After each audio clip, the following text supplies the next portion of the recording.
website or YouTube channel. Since we're live, I mean, we don't know what kind of audience we're going to have. Well, anyway, thank you all for joining us tonight. We're live streaming simultaneously, so many of us here on the screen tonight are hosting on our own channels, and it's just a different way of doing things than usual. Usually we just pick a person, but tonight our guest is Tony, Atomic Z06. So Tony, want to introduce yourself and tell us about your rides? Hey, thanks for having me, guys. Yeah, I've been a long-time Corvette fan. Have had, 4, 5, 6, and 7. And so the two behind me are the ones you see now. The orange one is Atomic Orange. That's where the name Atomic Z06 comes from. That one's a 2007 Z06 that's had a lot done to it. I could go through that if you guys want, but it's not like it was when I originally got it. And then the silver one in front of it's a C7, which is basically stock because I learned my lesson on doing a bunch of mods. So those are my two current Corvettes. And again, thanks for having me, guys. Oh, it's great to have you. I mean, I'd personally like to hear, what are some of the mods that you've done? I know you've had some special work done in Texas on the Atomic one. Yeah. The biggest mod to that one is it's got a Dallas Performance designed and built twin turbo kit on it. Sadly, the guy who really did that car for me, Taylor Sims, passed away about a year ago. But he's the founder of Dallas Performance. The shop's still there. They do big turbo builds on a lot of cars. They really specialize in like Audi R8s and Huracans and stuff now. But back when I did that, he approached me on the Corvette forum. He bought a bunch of the APS, Air Power Systems hardware, and said, "Hey, you want me to do a build for you?" And he did it. Invited me in, showed me everything. He came up with some cool stuff like he's like, "Hey, I can put a boost gauge in your rear view mirror if you want. You'll just lose the compass." I'm like, "That sounds cool." All right, so now in the rear view, you see the boost, and that's one reason when the C7 came out, I love the C7, but I'm like, "Oh, I can't trade in this car," right? So I convinced my wife to let me keep it, and I just got the C7, and aside from a few cosmetics, that one's bone stock, and I don't plan to do anything with that one because having one heavily modified car is enough. I haven't had a lot of problems with it, but you do have to be careful with modified cars. It makes a lot of power, and it's got cosmetic stuff on the interior. It's basically a show car now, but I do drive it once in a while. You got to keep them moving a little bit. And what kind of horsepower and torque you getting out of it now? It makes 650 to the wheels, which is, equates to like 760 something at the crank. And it's running low boost. I mean, it's a stock LS7, a 7-liter engine, didn't do anything to the internal. So it's only running like 6 pounds of boost. It makes so much power. Could it make a lot more than that? Yes. How long would it survive doing that? I don't know. But I've had it for like 6 years or so with that current setup at 6 pounds. And it's plenty of power, plenty of fun the way it is. So I just enjoy it. But when it's cold outside, you got to be careful on that one. You said twin turbo or single? Twin turbo. Nice. Yeah, the thing with LSs and like all the Chevy V8s are nice until you put a lot of boost through it. You don't want to put a lot of boost in the LS7. Yeah, he did the Pro Charge on his C7s. I guess it was a Stingray that he modded. I think it blew at like 17,000 miles. So yeah, the LS7's got thin walls. It was not meant for boost. It's great naturally aspirated engine. So yeah, when you do add boost to them, you got to be careful. But that's why we only went 6 pounds. I thought the C6 Z06 came with a supercharger, or am I wrong? Nope. The C6 Z06 was came in manual only and all naturally aspirated LS7. The first ever supercharged Corvette is the one you see in front of it. The C7 Z06. How much does your C6? I'm sorry, I'm wrong on that. The first ever supercharged Corvette was the ZR1 from the 6th generation. Yeah. The first Z06 supercharged is the one. Yeah. Isn't one of the things with the C6 Z06 how light it is as well? Yeah. So when the C6 Z06 came out, I'll tell you, that changed the game for me in Corvette. I've been a fan, but I remember the first time I saw the wide body 6th generation Z06 in the dealer, I was like, ah. But then you couldn't get them. Like they were selling for way over sticker. And part of the reason they were so popular was the horsepower to weight ratio on them back then in 06 when they came out was off the charts. I mean, they were in roll racing, like all the exotic cars were getting killed by it, right? Because it made the 505 horsepower, high revving, and that's really what sparked the interest in them. Now, the horsepower wars have gone crazy, but back then, put yourself back in 06 with a 500 horsepower, barely 3,000 pound car. I mean, it was a lot to deal with. So, you know, it was fun back in those days. Have you tracked either of your Z06s? Yeah. So before when I was in Texas, every year we had a yearly event at Texas Motor Speedway. This club I was in, we'd take it over, and you could take it on the oval, but they kept you pretty tame on the oval. But they had an infield track that you could get out there and run pretty good on. So I did that every year. And the C7, I haven't had that one on the track, but I did have the fun of driving the identical car at Spring Mountain. You know, I did the, when you buy one of those, Chevy subsidizes a 3-day adventure out to Vegas where you get to do that. And so that was a lot of fun. You know, the wrap on those cars was the cooling. You know, a lot of hardcore racers said they would have, but I mean, when I went out there, I drove the thing as hard as I could in like 90 plus degrees in Vegas, and it didn't have any issues. So I don't deny that some people had issues, but you must have to go pretty hard on them for a long time, my experience, before you start having it. But both of them are fun cars. Yeah. So do you have any quarter mile times, like whether it's through a draggy or on the track or no? I do not. Since I twin turboed, I have not had the orange one back on a time quarter mile. It wouldn't be a great quarter mile time car, I don't think. It takes a little bit for the boost to spin up. Yeah. And, unless you put really sticky tires on it, it's not going to hook. But the fun thing about that car, like the 60 to 130, I don't even know what it is, but it's fast. Like, that's really where that car's fun. In Mexico. Yeah, of course. So do you know much about the Camaros? Like with the same, like a ZL1 1LE, let's just say. Mm-hmm, mm-hmm. Same engine as the C7 Z06 LT4. But doesn't it have great cars? Yeah, it doesn't have a little bit more cooling though, which kind of bypassed the cooling issue. Yeah, well, it came out. Oh, they did that one later, so they'd learned from what was going on with the Z06. Very, very capable car. To me, it might come. It's heavier, right? I mean, so if you were an experienced driver on a track, you're going to put down probably better times in the Corvette. But they're very, very, both very, very capable cars. Of course, you get the 2 additional seats in the Camaro for sure. Which you can only fit like a 4-foot tall person, if that. That's right. Yeah. So we know that. The only reason I ask is because I'm for my next car, I was going back and forth between a Z06 or a ZL1 1LE. Yeah. I think I'm going to go the 1LE because I know with the Z06, I'm going to be like, oh, wide body kit, all this. Whereas 1LE, I think I'd just do tires and then exhaust and I'd be happy. And you should be good. There's a frequent visitor to Hunt Valley Horsepower who's named Red Fury. It used to be Red Fury Z06. Now he's Red Fury ZL1 because he actually made the switch. He likes the Camaro better, but he did make the switch because he has a young child and he wanted to be able to put them in the back. But I think, he would still tell you he likes the car a lot. So I would look him up on Instagram, shoot him a message. If you're thinking of both, he could probably give you the owner's point of view from both sides. That's yeah. Didn't they remove the seat in the 1LE version though? Because it's the track focus with like the mag ride and all that.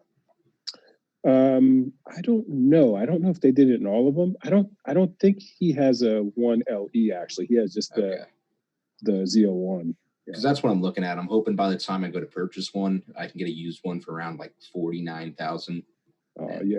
Because the same thing with me. My BMW's modified. Also, it was in an accident when I bought it.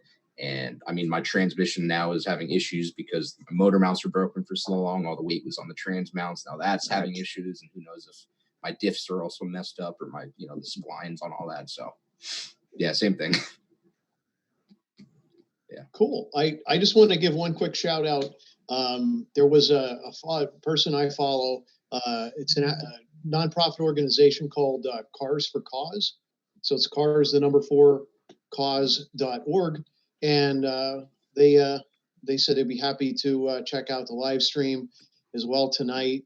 And it's a great group of folks. And, of course, they're always trying to gain more donations for their cause. Everything that's donated to them goes out for medical purposes. So I don't know all the details because I'm not the expert, but it's been I've had quite a few conversations with those folks. So be happy to give them a shout out and a good support. Yeah, I've met him a couple of times, and the guy with the what's the supercharged the track hawk or whatever. Yeah. At the cruises, and they put the stickers everywhere. That's great. They were at the Philly Auto Show as well. Yes. Yep. So it was great to receive a DM from him today. All right, why don't we go around the horn? I want to talk about what we've done in the past week, because obviously we hold these as a weekly live stream, and be nice to find out what everybody's been up to. Why don't we start with Eric? Hey, what's going on, guys, man? Checking in from the wonderful state of North Carolina, baby. And I'm rocking my new vet order shirt that I got from a YouTuber in Charlotte, man, called the New Vet Order. He might be in one of our chats, man. I had to check mine here in a second.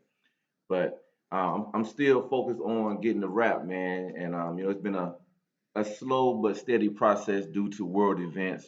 Some of the shops are moving a little slow with doing different things because of what's going on.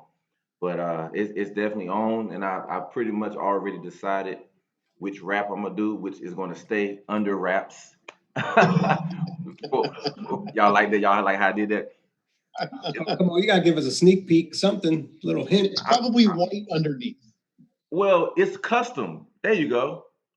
It's white underneath. Yeah, because the car's white. Yeah, it's gonna have white in it, so that way. No, I'm serious. I don't want my door jabs to stick out on like a red wrap, and I got white door jabs that I didn't get done. Right. So I'm having white incorporated into the wrap so that the door jabs won't be a problem. Huh. Yeah.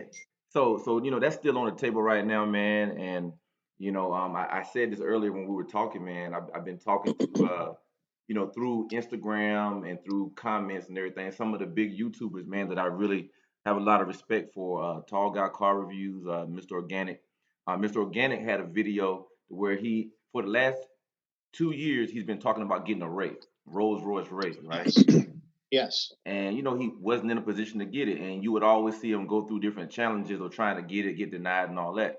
But he finally got it. But what's crazy, today I was looking at some old videos, and I don't know if it was a coincidence or what, but 2 years ago, he and Tall Guy Car Reviews went to the local BMW in Minnesota, and they were test driving a BMW i8 Impulse World, the same one that I got, but it was a black model.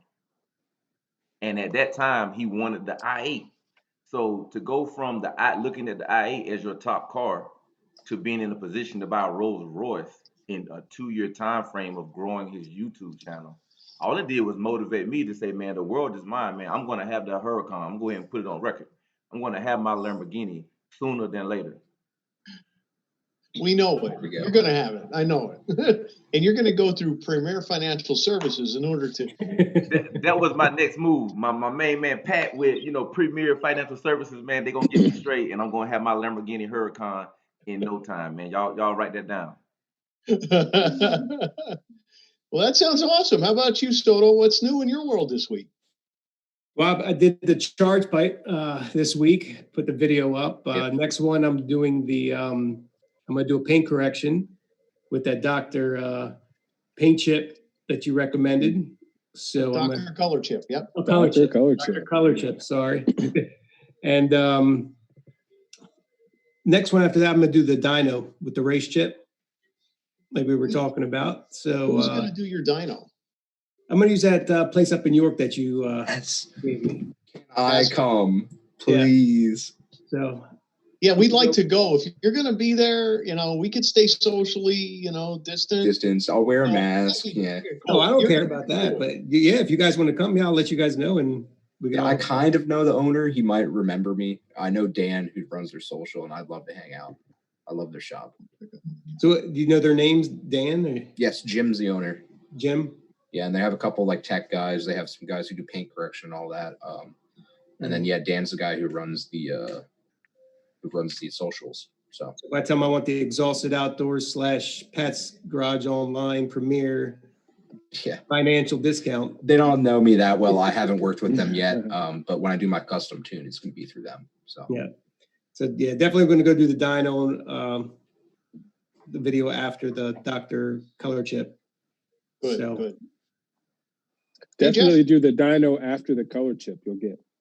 What's up, everybody? I just want to get that. I just need to get it ready. It has so much road rash on it. It's getting on my nerves. You wanna? Come on, Jeff. I will be right back. I have to go reset a drive. Laundry day. So this week, let's see. Pat finished cleaning. Do you want me to talk for you? Yeah. Okay. He finished. He took all the wheel wells and all the under panels off the i8 and cleaned them with scrubbing bubbles and he went over the top with it. Ceramic coated a bunch of the stuff underneath just to keep it clean and stuff like that with the extra Avalon King we had. You back already? I just needed it. Oh, okay. What else did you do? I don't know. So I pretty much just took everything apart. I practiced. So I have this degreaser. It's made by CRC, and you can buy it at the parts store, and it's biodegradable. And the first time I used it, it smelled exactly like scrubbing bubbles that I use to clean the bathroom. So I decided to take the scrubbing bubbles and clean the car with it, and I was getting the aluminum that's part of the undercarriage and part of the suspension was so clean that I was blown away by it. And I know I've seen scrubbing bubbles being used before.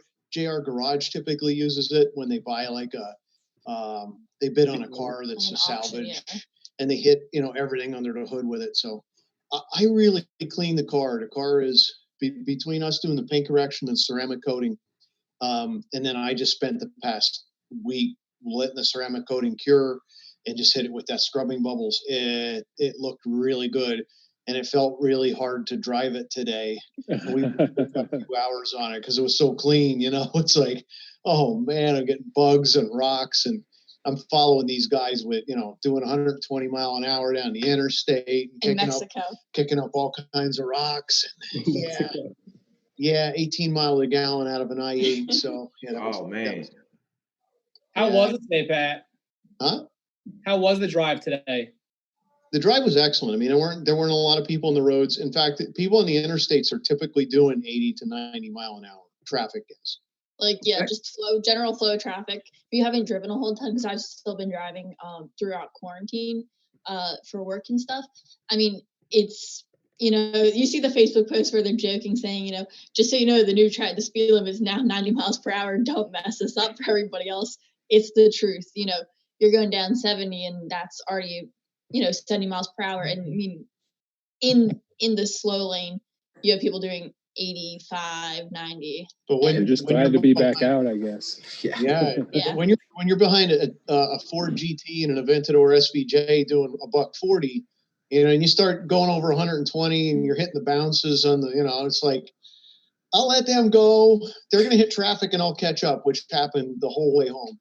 So that was quite interesting. Yeah. It's also hard, Pat, when you're behind that Ford GT, let alone the SVJ, your ears turn off to everything else around you. Yeah. So the whole speed thing is like your mind doesn't know how to absorb what your hearing is presenting to you. And then you're like, well, is he actually going that fast? Or do I think he's going that fast? Let me turn my radio down. No, he's going that fast. And his car is that loud. I should back down. It's like a whole And I'll admit that hearing that car for the first time in person, it felt like somebody was taking a pick and going like this against my eardrums every time it hit the rev limiter. Yeah, his GT, I'd never experienced that before in my life, and I got to tell you that was like, it's not what is happening? That's what happened to me. Yeah, and say it's not when. But I don't want to hog the. We were going around the horn talking about what we did this past week, so I don't want to hog the whole chat right now with that. So, good. Do we want to pick up with the cops? We'll talk about that. Let's go around the horn first. We'll come back to that. All right. Do we got Dan, Tony, and Jeff yet? That still got us last because I've been 2 weeks. Okay. And Tony did a bunch of talking at the beginning. Jeff, do you want to talk about what you did this week? Anything car related? Yeah, I'll jump in quick. As I mentioned last week, I finally bit the bullet, bought myself a pressure washer, bought myself a foam cannon, got the My Chemical Guys pink stuff, and lo and behold, the aftermarket foam cannon that I purchased does not mate up with my pressure washer connections. I was scouring Amazon and eBay and pipe stores trying to find all the inner bits and pieces and connections. And what I came to realize is my $25 aftermarket third-party foam cannon plus accessories, if I could find them to mate up with the original wand, was a lot more headache and hassle than just buying the $16, which I didn't know about, factory Sunjo foam cannon. Oh. So while I'm waiting for this new part to show up, I have to take the old one back to Amazon, get that credited, and so I'm waiting. The only good thing about that wait taking place is I'm also waiting for the O-rings to show up. So far, Sunjo as a company has been very good at handling warranty problems, but also 4 weeks after ownership is a little bit early to be filing a warranty claim. But I'm waiting for those parts to show up. Once that does get put together, I will be doing a full blast on the car. And I spent, I don't know, the best part of 12 hours today on my porch not doing anything. And I was watching my neighbor run his power washer foam cannon setup. And I looked at him doing it. I'm like, wait a second, this is a great idea. So coming up next week or the week after is we're going to do a painter's tape down my car and do Harbor Freight Turtle Wax on one side, Sunjo Chemical Guys on the other side, and see what the difference looks like. So it wasn't what I did this past week. It's kind of, I did a lot of prep work and getting the pieces in play. I, like Rebecca, I'm still going to work, so my days have been filled with non-car related activities. But that's all going to change. We have car stuff coming up, hopefully for next week or the week after. Good. And Tony? What have you been doing this week, Tony? Yeah, the weather finally got to where I was able to get both cars out and get them clean. Speaking of foam cannons, I plan to do a video on this. I just went like low budget and bought like this Works WRX like hydro shot setup for like $110 all in. And believe it or not, like it worked. Like it's a battery powered little power washer thing.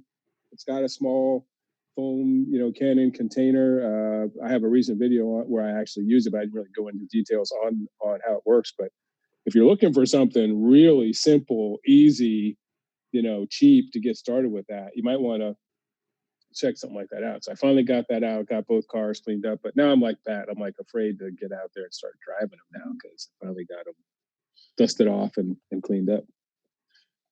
Do you have other Works branded items, or that was your first Works product? That was the first one. Yeah. Okay. But it's been great for you, saying? For what it is. I mean, it comes with the wand, it comes with the foam cannon container, it comes with a brush you can use on tires. I mean, for what it is, for $100 and something to get all that, yeah, it's been worth it. Now, is it heavy duty? Is it something you'd use like every other day on a bunch of cars? Probably not.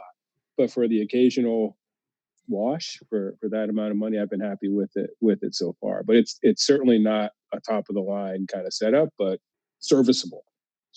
Any interior use? What's your battery life like? Pretty good. It'll get you through a car. I did get a second battery just in case, because if you do more than one vehicle or you need to go hard on the wheels or something, you'll need a second battery. So I would recommend getting 2 batteries. Hey, I got a question in the chat. Stuff. Go ahead. Oh, question in the chat was, I guess it's to Tony or anyone else. Any ideas on interior deep cleaning? Like, what are you guys using for interior cleaning? I can go. For leather, I highly recommend using Lexol, Lexol. So they have a conditioner and a kind of cleaner, and that's what we use on our saddles. Because I'm a horse girl, I ride in a $6,000 saddle, like French leather saddle. So out of all the things I know how to take care of leather. And don't use that crappy stuff that has like wax coatings in it. Don't use that. The Lexol is pH balanced, so you can, it's great for a quick wipe down. But if you also want to like really scrub, you're not gonna damage your leather.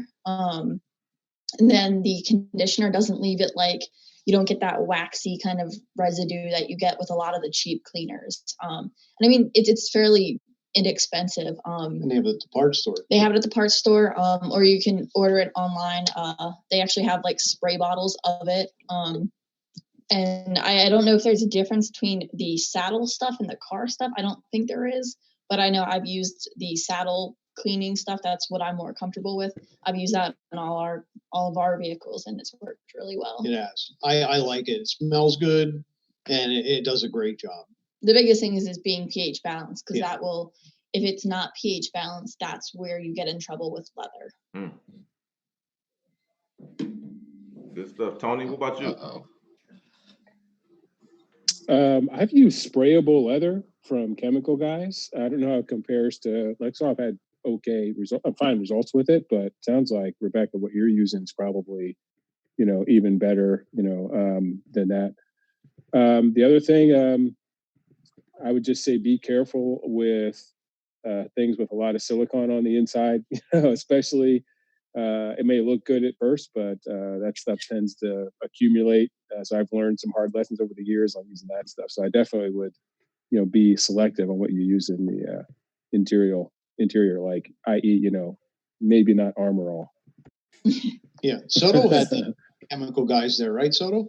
Yeah. So I use the Chemical Guys leather cleaner. Okay, so you get this. I'm getting. There we go. The horsehair brush with the cleaner. Then I usually go back with the conditioner. I'm out of the conditioner, but after the conditioner, I use the protectant over top. But I do also have. Lexol. I actually went down and met Bill down at Detail Garage, and it was like a Toys R Us for chemical Guys. I loved it, man. We're going to go back. We're supposed to go back this week. We're going to do a YouTube video there as well. Just to give them a shout out. And are they back open now? They're open, but you can't. They got cones set up. You can't browse. You just tell Bill or one of the guys what you want, and they'll go get it for you. But we were hoping they were going to open up this week. Well, Friday, we were hoping they were going to open up, but Baltimore County and Baltimore City is not open. So as soon as they do get open, we're going to go back. And I only bought a couple products because I want to do a whole shopping spree when we go back for a YouTube video. Get a polisher, all the chemicals that I want. But I did pick up another bottle of leather cleaner because I was out, and a new brush because my old one's getting dull there. But if you live in Maryland, they're Middle River, Detail Garage right in Middle River. If you love Chemical Guys, it's like a Toys R Us for us. It is. It's an awesome nice. guy. Like a Cars and Coffee, and I would go out. They would do it on like a Sunday or something. Yeah. Sunday morning. She also had something for the Around the Horn. This weekend I was able to, or this week, I guess, kicking around the ideas of blacking out my grill, which has like been a long-term, thing I've talked about, but then kind of like how the GLIs, the Jettas have that accent stripe, doing that in like a different color. So whether it's like the gloss, like Savage Orange, or I'm kind of kicking around like a blue color because that's my favorite color, and doing blue accents all around like the little SEL badge, the back, that sort of thing, and just blacking out all the chrome on my Jetta because it just looks, So to chime in there, Rebecca, just to not to take away, but just to mentally prepare yourself, part of my 12 hours of enjoying my Sabbath and not doing much was watching everybody around me do all their busy work. And my neighbor has, 15, 16 Volvo S60 and has a lot of bright work on it. And last week he did a purple vinyl on the wheels. And today's project was doing all of the chrome on the vehicle to match that purple. Wow. So there's a lot of maneuvering around the door sills. There's a full circle around the windows, and then I think 4 or 5 stripes on the front. So again, fairly simple pattern layment. He was then like, "Oh, this wasn't so bad." Mind you, took him 6 hours to do all these parts.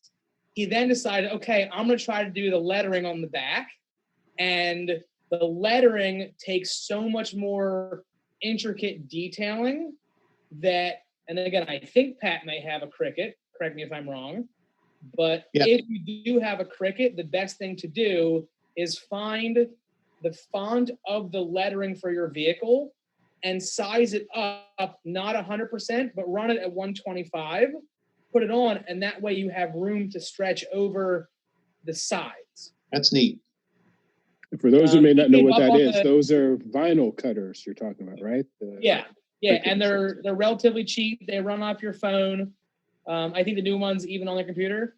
But just as like something to prep yourself for, Rebecca, again, straight lines, curves, fairly simple. Anytime you get into lettering, badging, and contours, then you're going to have a lot of heartache.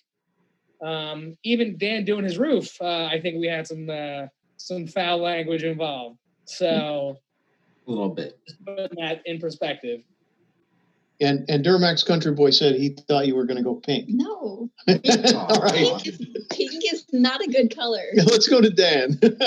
What you do this week, Dan? You must have been very busy. 2 weeks. Last week. Actually, were you there, Jeff, at the Lancaster Cars and Coffee? With 350 cars to King of Prussia? No, that was a Saturday event. Yeah. Yes. Yeah. That was fun. Everyone basically was like, we've been cooped up for too long. So yeah, we got like 300, I think, cars to drive from Lidditz all the way to King of Prussia. Then my group split off, went to my buddy's house in New Holland, then went to my house. And the reason I missed the last stream was because of, let me do this. Yeah. That is my buddy's Audi A3 in my field doing donuts. I'll cover up the middle finger. So he thinks it's a farm truck? What? He thinks it's a farm truck? No, we just thought it'd be a good idea to have fun. We did that. We jumped the 4-wheelers, and his car was making a ticking sound for a little bit. And after the field donuts and all the pictures we did, my camera does not like the focus. Probably all the stones falling out of it. Yeah. No, the AC compressor pump seized, and the pulley was just free spinning, sending metal everywhere, which was ripping apart the belt. So I had to wait for a tow truck. We had to get it up on the tow truck. The tow truck battery stopped working for the trailer. So I had to get my truck out, jump that, get it going. And by the time we were done, it was like 9:30. I'm just whatever. So if you have to use your truck to jumpstart the tow truck, do you get like an extra month or 2 on your AAA? Do I get what? You lagged out. Like a free month or 2 on your AAA? No, it wasn't AAA. It was a buddy. We called around like everywhere. It was our buddy in New Holland, his parents' like pneumatic trailer. You can tip it and all that. So they had brought it in the battery, and that was dead. So yeah, it was a mess, but it was also fun. And I was glad to get out of the house again because I've been cooped in here and hate it.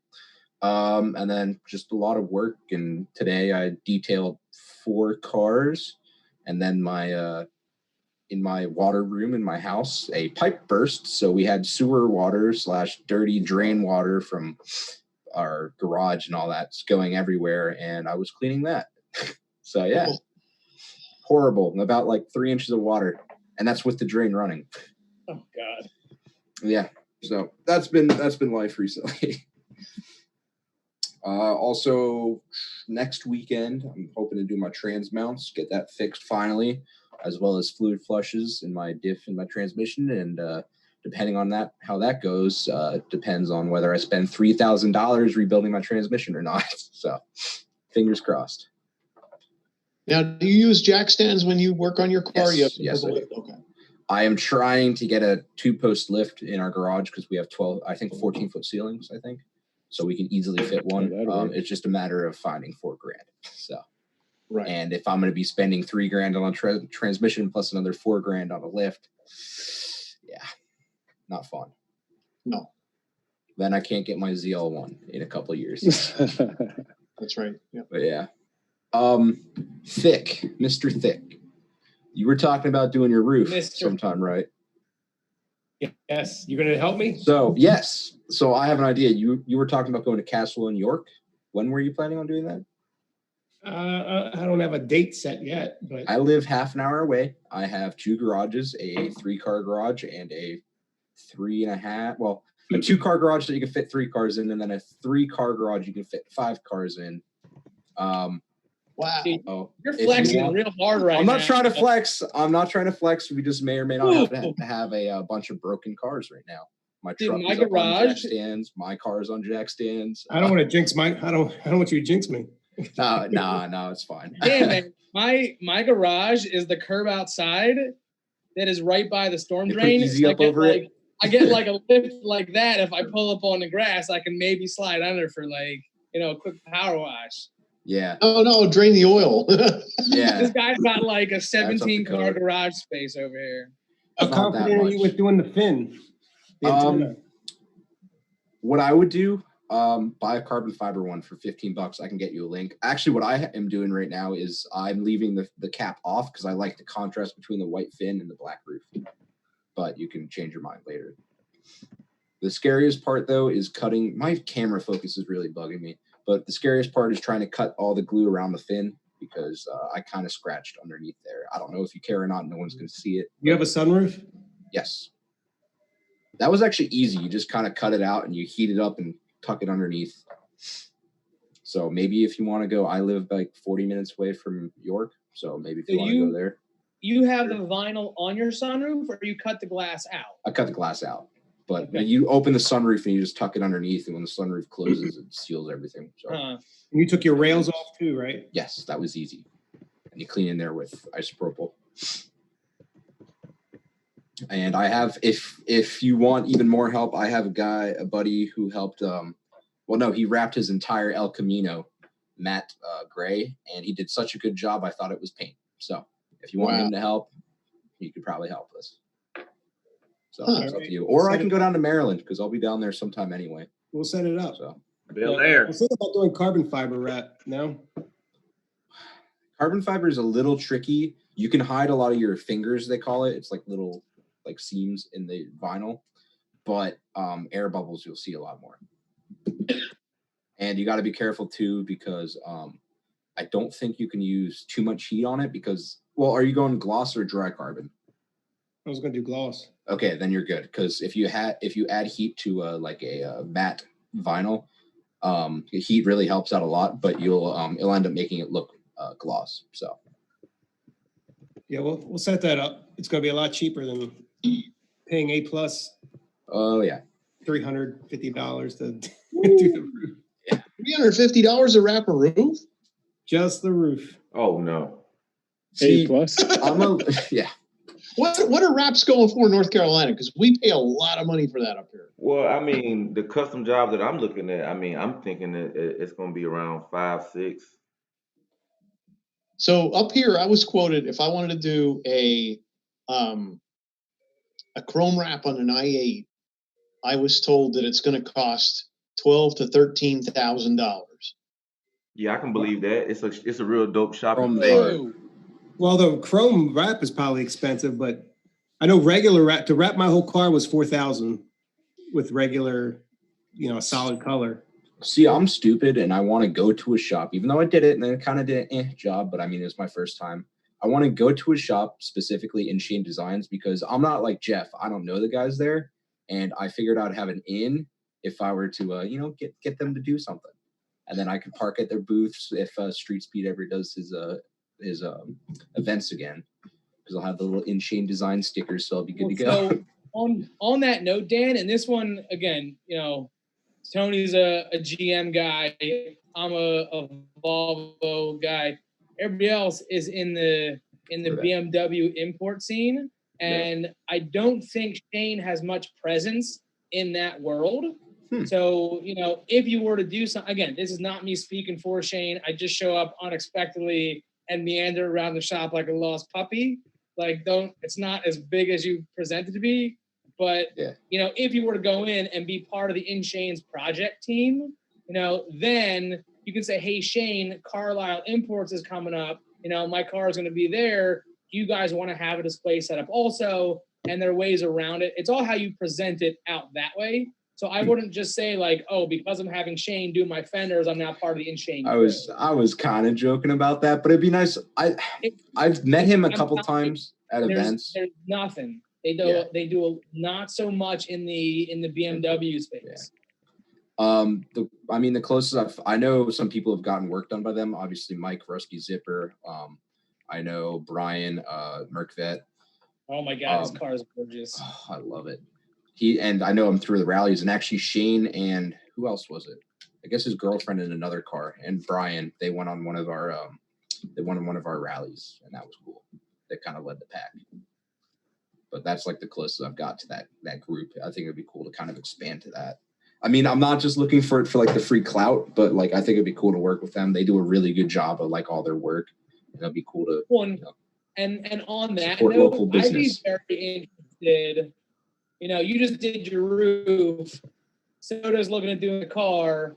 Evapors is doing the car, and Pat's dabbled in it. In the thought of maybe doing it. I'd be very curious if you and Thick got together, or you, Thick, and Pat, whoever got together and said, we as the regular guys with Pat as our lead mechanic got together as the amateurs, did a full wrap, and then ran out to Shane. And again, scheduling this with Shane and saying, hey, buddy, we're a bunch of amateurs. We'd like you as the professional to go through our car, front to back, left to right, top to bottom, and compare, you did this well, this sucks, this I wouldn't even think about doing, to see what it's actually like for what you're paying for. Everybody's like, oh, I can do it cheaper.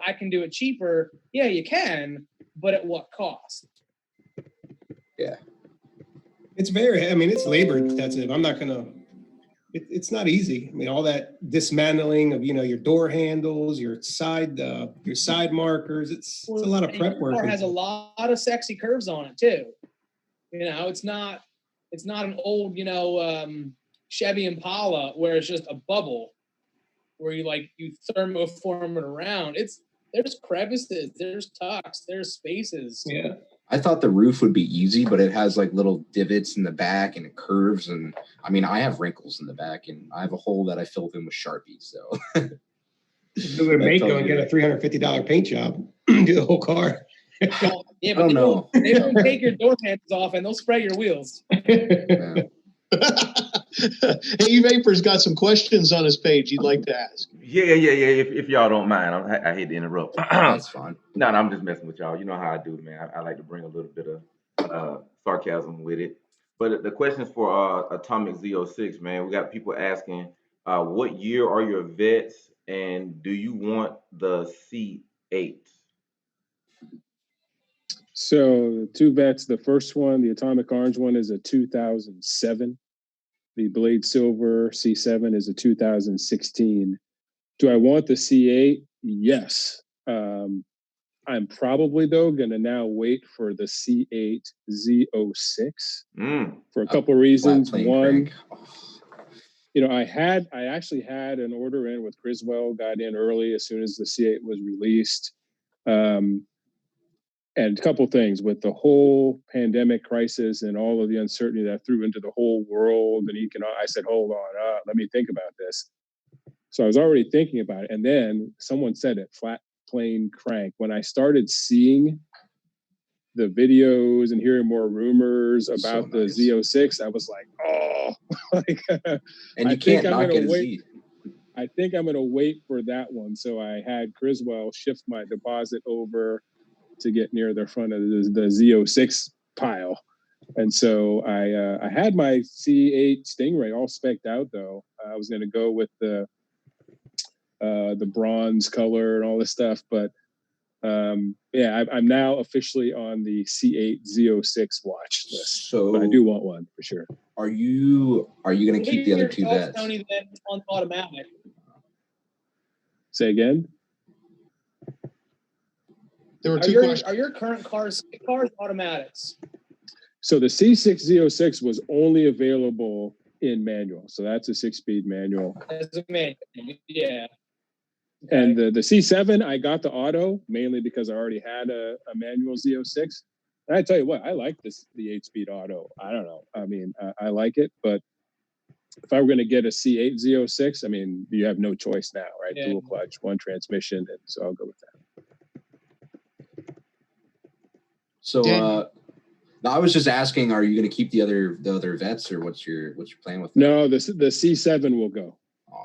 How about this? Let's set up with all 27 of our viewers. Let's set up a GoFundMe, and we're gonna get you a C8. We're gonna get you a C4, C3, and then the original. C2. Okay. GoFundYourself.com. Yeah. I'll give you $1. But that would be cool to see. Would you do one of the custom VINs to get an early build, or you don't care about timing? I don't think I care that much about timing, but we'll see how the thing looks. I mean, if I can get a chance to really get up there and get an early one, I may do it, but it depends on a lot of factors by then. I mean, it's a lot of money. I can't remember how much, but it's pretty pricey for the custom VIN. Yeah. Are you a Carlisle guy or no? I am. Yeah, I've been there. Well, I was in Texas until 2018. But since I moved up here, I've been going to Carlisle. Fortunately for me, the orange car actually got picked for the Chips Choice display last year, where they were taking applications for custom vets. So it got stored inside, Building T there or something the whole week, which was fun. Yeah, but I really hope we have it this year. I guess it's still a little bit up in the air. I have to imagine, though, knock on wood, that by mid-late August, hopefully they'll be approving outdoor, big gatherings like that. Be a shame not to have that show. What was that? Where are you based out of, Tony? Now I'm in Howard County, Maryland, not too far outside of Baltimore. Okay. Yeah. Are you near Bel Air? Not too far from Bel Air, a little bit up 95. Yeah. Cool. Tony's probably closer to me than he is Soto. Yeah. I think we should do a meetup at Carlisle because I love that event. A lot of people will be there. I think that would be cool. I'm planning to be there. Got my hotel room, everything. I'm hoping we pull it off. I'll just drive in every day. Are you close? Hour and a half. Depends on the traffic. I've already confirmed my media credentials, so I'm ready. Every event. Nice. Good. Very good. Yeah, because I know, Jeff, you put up a lot of content with different cars, and even the quality of your videos is outstanding. If you want to see some really cool cars, you do a great job on that. Thank you, man. I appreciate that. And then there's my video where I pretend to be an old man and critique the C8. They went wrong when they switched the tail lights. Circles. My first Corvettes at Carlisle was in 1994. And I was alive then, totally.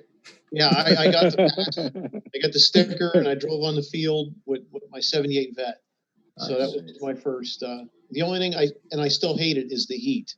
I don't tolerate the heat very well. And that's the one bad thing about August. It hasn't changed. Every August at Carlisle, by the end of the day, it's grueling. I spent 12 years in Texas. It's mildly warm for me. Yeah. What was your question, Jeff? No, that's a question. You've got people that'll come in from, all the middle of nowhere, and they're there Thursday, Friday, Saturday, Sunday, and they're not leaving until, the last car out. And regardless of what the weather looks like, feels like, sounds like, the true diehard grumpy butts in their jean shorts and New Balances, but they're there the whole time. The New Balances. That's actually what I was wearing. I have to jump in there. Like, have you guys ever watched Obsessed Garage? Yeah, Matt Mormon. Yeah, I've only seen like a couple of his videos, but he just sold his C7 Corvette, and he did like a exiting the Corvette experience video. And he was going off about the typical Corvette owner with the New Balances. I'm like, where's he getting that from? Like, I don't know. Apparently that's a thing, but he got it from Dan. If you spend time in Carlisle looking at the attendees and not at the cars, you'll notice it. That was my entire video. Like, I literally was just panning at people's socks, and people were looking at me like, what? But Mike, Rusty Zipper, throughout the entire event would just text me photos of, like, some dude had Corvette socks that went up all the way up to his knees. And it was hilarious. And then here I am wearing the polo tucked in, showing my beer belly, with the long socks and the New Balances. And I wasn't even the most extreme person there. And is that a man purse you have on? Yeah. No, that's actually my camera bag, but I figured it kind of fit. Yeah, I figured it kind of fit like the what's that thing you put across your stomach? Fanny pack. Yeah, fanny pack. Fanny pack. Your satchel. Yeah. Were there any other questions for Tony that came up? Yes, it's another question for Tony. When you get your C8, will you have 3 vets at the same time? If not, which one are you going to donate? The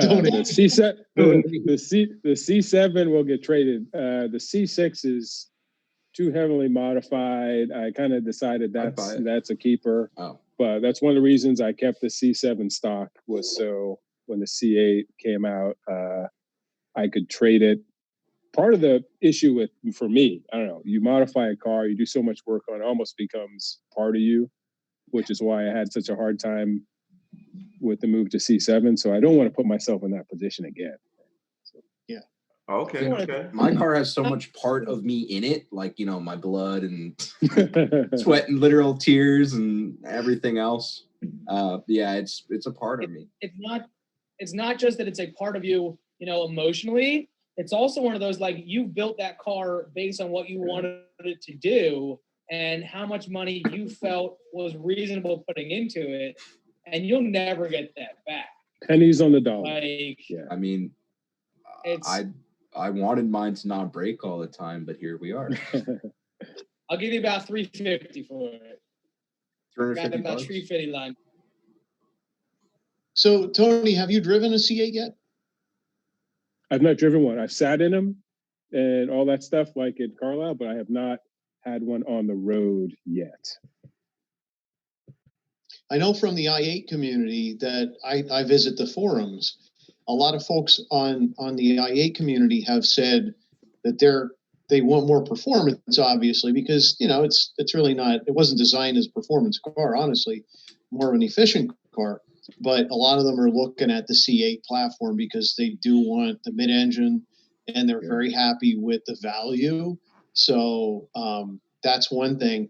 I was at a car event today, and Italian Stallion 410 on Instagram, he brought his C8 out in white, and it was the first time I really took my time and looked at the car a little bit more than I did at the pre-production ones up in Carlisle, because of course we could spend time sitting in them and looking at them.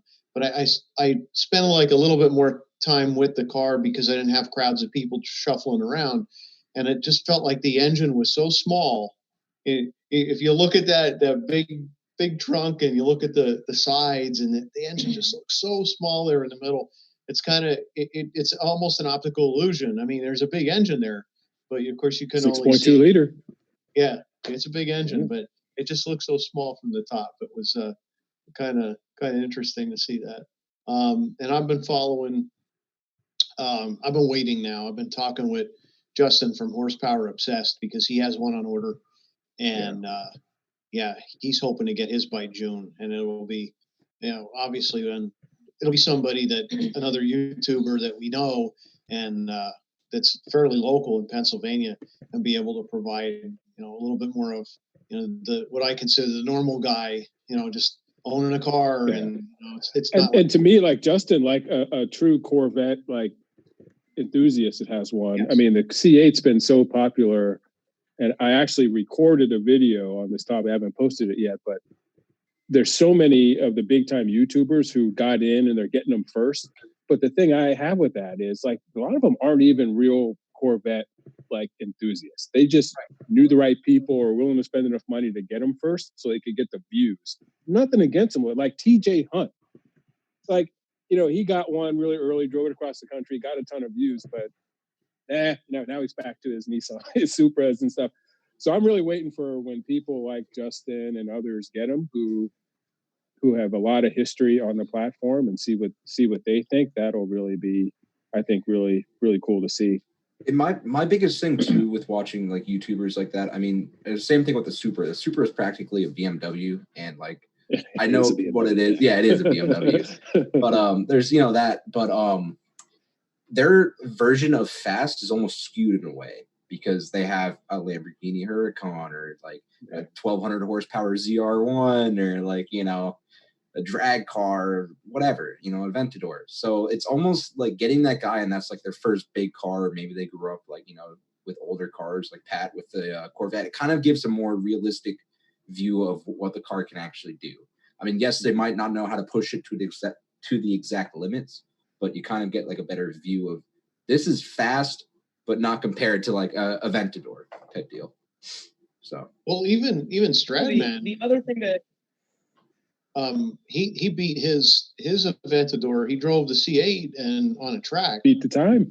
Yep. He beat the time of the Aventador. I mean, there's something about its build but it might be a personal driving thing, because think about it, it's a hell of a lot easier to feel like you can push a C8 because like in the grand scheme of things, it's a lot easier to fix, a lot cheaper to fix. You push your Aventador and you lose it on the track. Possibly, That's a bigger price tag to fix it. The other thing too is his was an early Aventador, and it's just a stock. It's not an S, it's not an SV, not an SVJ. So but it's a stock Corvette. But at the same time, I think this is a 2012 compared to a 2020 Corvette. So the technology has improved, and Corvette's built upon a lot of other manufacturers' technology. Yeah. The other thing to bring into play there as well, and yes, I do agree with the guys buying the first C8s to get a lot of those early views because they're the first ones that have it. But looking at TJ Hunt, for example, he bought the car and went straight to either Corsa or Borla or one of the Magnaflow. He now has a partnership with Magnaflow, and it's like not that they would not have had access to a pre-production or a production to get things moving, but it also gives, them some exposure for guys like you in the Corvette world to see, like, here's how they do a custom build. Here's what you can get out of it. You and I are Carlisle guys. You drive up, you pull up to the A&A booth, you pick out, one of 7 exhausts and they put it on, but that's really the only experience you get. So seeing the process that goes behind it can help you say like, oh, the Borla guys do this and the Magnaflow guys do that. I kind of like their approach better. So it's also putting the manufacturers in the front line as well a little bit, which I thought was kind of cool. Speaking of exhaust, no, it's great they do it. Yeah. Speaking of exhaust, on your C7, do you have any I know you said it's pretty much stock, so like no Corvette intake or any exhaust, anything? Bone stock. Wow. Stock. Because my whole view is some of my friends, they had there's me. I tuned my car. It's less reliable. I mean, how reliable can you get with a BMW in the first place? But that's why I wanted to go Chevy, because I wanted something that you throw an exhaust on and that's all you need to do. I mean, especially if you go a Z06 or a ZL1, you got that supercharger, you got all that power. All you got to do is an exhaust and you're good. Well, one thing that GM does a good job at, especially the performance ends of it, like Corvette, Camaro, they pay a lot of attention to the aftermarket, because you look at what they've done with these late model Corvettes, Camaros, and then you flash back 10 years, the stuff that everyone was spending money on for the aftermarket is there. Like, to me, the C6 Z06, I had to do an exhaust on that, right? It has the Popovic exhaust. But the C7, first time I heard that, I'm like, holy crap, like, this thing sounds great. Like, I don't need to do anything to it. And performance-wise, it was great. So it hurts the aftermarket, don't get me wrong, but I do think it proves they pay a lot of attention to what people are doing to the cars. That's for sure. To a point, but also with, I mean, you have people, there's so much aftermarket stuff for Chevys. Like, you can just, plug and play at that point. Like, so much. And that was the thing too with like getting a ZL1 or a Z06 is the active exhaust they have on that is just amazing. Yeah, it is. Yeah. So on the opposite note there, Dan, saying that GM has all these, plug and play bits and parts. So I've got a question in my chat box over here from ZL1 Power 69. What are everyone's thoughts on Rob Dahm buying the Rec C8 and doing a rotary swap to it? 2 thumbs up for me. Rotaries are amazing, and I think that's cool as hell. And there was another question too, Evapors. You had a question on your chat, and I have a question on my chat as well. Yeah, I just dropped it in the thing. Okay, was that about a 3? Oh no. The would you pay extra for the museum delivery and tour? Yes. Absolutely. Yes. 100%. Yeah, so Tony, when you get your C8, is that the plan to go to the museum, pick up, do the whole tour and the video and all that stuff? That's the plan. That was actually my plan for the C7. However, when I was literally buying the car, the dealer said, hold on a second. We have this car that someone spec'd out and ordered and backed out of. We could make you a great deal on it. You want to take a look? I took a look and I was like, oh, this is like, I love this car. So I sacrificed the museum delivery for it, but I still would love to do that. I plan to do that on the next one. Hey, that's good stuff, man. Would you make that a whole road trip, Tony? Yeah, I'd make it a road trip. Yeah. I've driven down there. It's a long drive, but it's a beautiful country. And I have a question in my chat here too. Bimmer Vlogs. He says, I drive a C7 Z06 and it never got traction. Do you think this is common, or do you think I need better tires? Well, they make so much torque. You need good tires. I mean, I have the Sport Cup 2s on mine, which are, if you, in warm weather, get them warm, they'll get traction. Cold weather, wet weather, forget it. But in terms of, if you can get them warmed up, you need something like that. Otherwise, yeah, you'll just spin. Hey, those Sport Cup 2s, they're not cheap, Tony. Sport Cup 2s, baby. Come on now. No. You said it real humble. You said it real humble, like, yeah, I got the Sport Cup 2s, man. Just some little TireRack.com tires. No, you don't. You got the Sport Cup 2s, baby. They're not, for how long they last, they're expensive. Yeah. I mean, they're actually cheaper than other ones, but they don't last long. That's why they're expensive that way. Gotcha. I just wanted to let you know you didn't have to be humble with it, man. You say, hey, man, I got to be some Sport Cup 2. It's okay to flaunt a little bit in here, man. We all friends in here. Yeah. Huracan. Now, one of the things, I don't know if they do it for the Z06s, but I know on the 01, they almost have like an active, I saw it on Faster Prom's channel. They have like an active, it's kind of like boost by gear for a turbo, but almost for the supercharger. It's like some like little valve or something. Did they have that in the Z06, or am I just like crazy? Yeah. I don't know if they have it in both. I haven't heard about it. No. Okay, I'd have to look into it. I'll send you something on it. But I thought that was interesting because just kind of keep grip.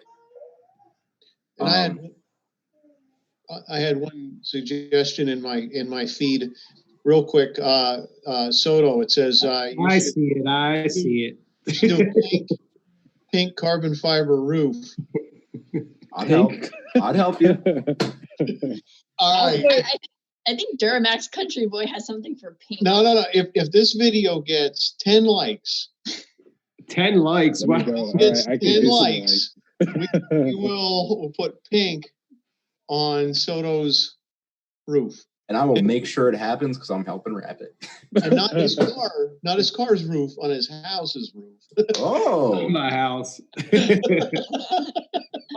I think, guys, let's take it like on a serious note. We can maybe call up Premier Financial, but we're getting into May and October's coming up. October's a little bit away. October, Breast Cancer Awareness Month.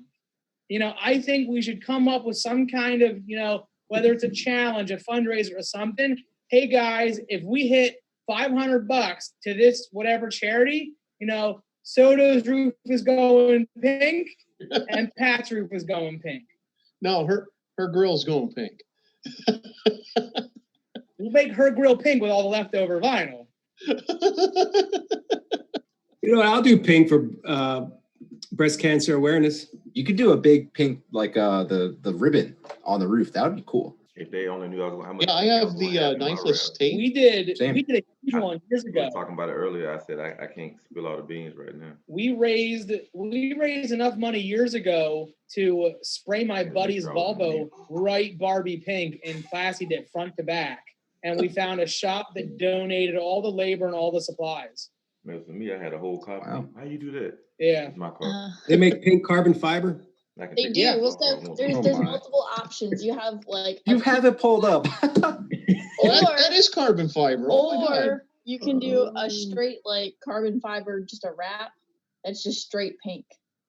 It's like light pink and dark Yeah. pink. That actually looks pretty neat. So I mean, you got options. Uh-oh. Oh no. I'll fix it. Okay. There you go. All right. You have broke. options too. Does anybody else have any other questions that showed up? Yep, Marilyn Spotter says hi. Hopes everybody's staying safe. Yep. So far. Anybody else have any questions in their chat? We just had the one in mind. Dan briefly touched on it. I'd like to see what Tony says as the vet guy in the group, but also everybody else, if we don't mind. Thoughts on the 4-rotor and the new C8 build? Oh, sorry. What's the question? Is in the chat. It is, what are the thoughts on Rob Dahm buying that wrecked C8 and doing the rotary swap that he's planning? It just makes me afraid. Yeah. You put a rotary in anything.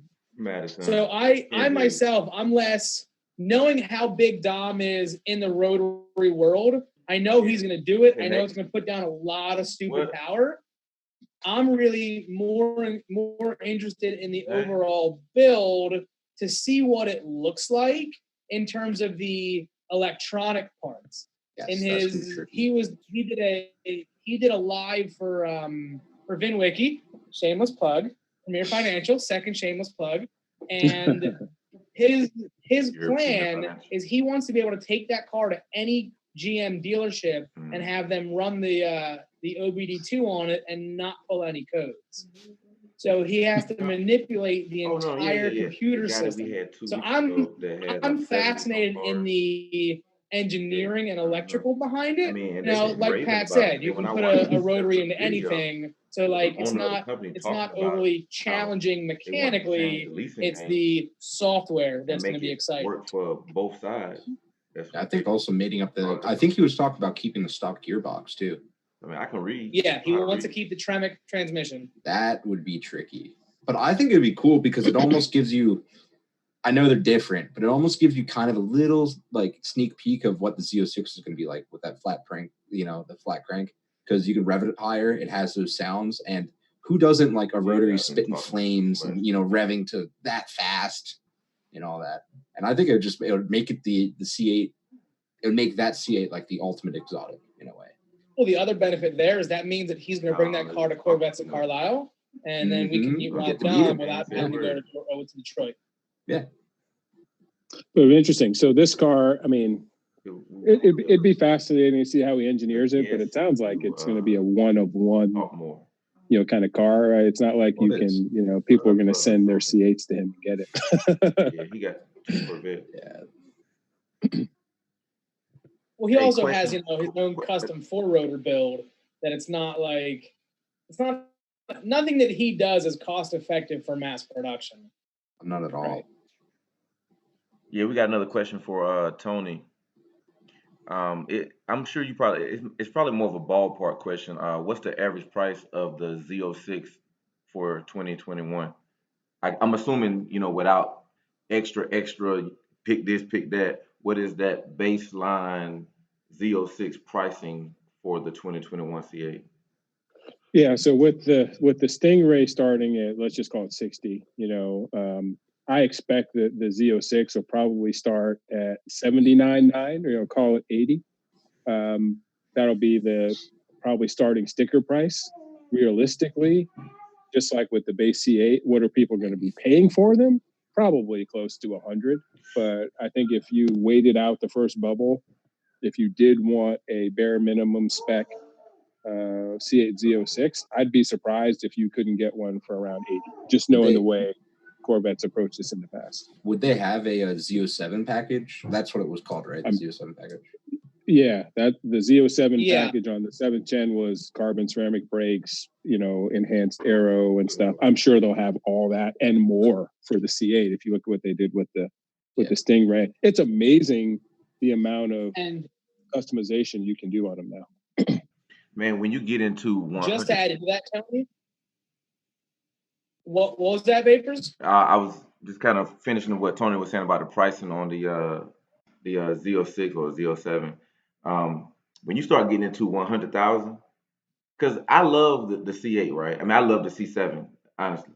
And I was prepared to get one. I was doing my normal YouTube research, and I came across an i8 video, and the rest is history. They're not the same cars for what you expect from them, but they're individually great cars. So with that being said, anytime I start building the C8s and different things and the stuff that I like, I say, okay, I'm not gonna look at the price. I'm gonna click. I'm always in the 100s. So when I get into the 100s, now I gotta go to supercar now. Not that the C8 is not a supercar. I got to go to the traditional supercars. I can get me a used Lambo for 100 something.